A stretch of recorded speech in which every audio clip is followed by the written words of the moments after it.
Zach Pagoff here, and welcome back to another lesson video. Today, I will be going over the 24-2 work together.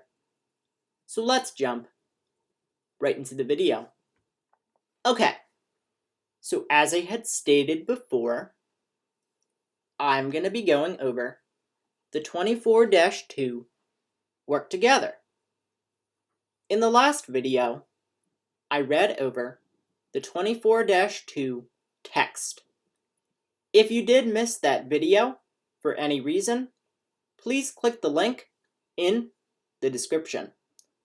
But anyway, today I will be going over the 24-2 work together, where we will be journalizing internet sales transactions.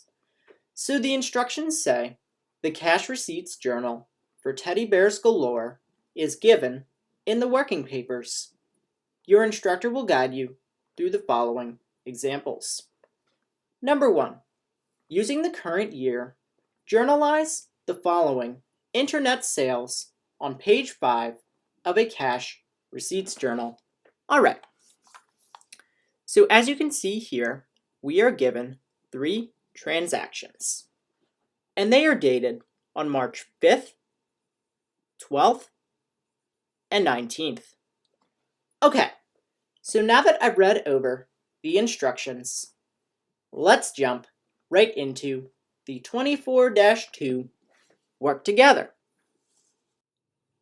Alrighty, so now we're going to be moving on to the 24-2 work together, in which we will be journalizing internet sales transactions.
Alright, so that is the end of the 24-2 work together. In the next video, I will be doing a review video of the Chapter 3 lessons. Okay, hope to see you there. Bye!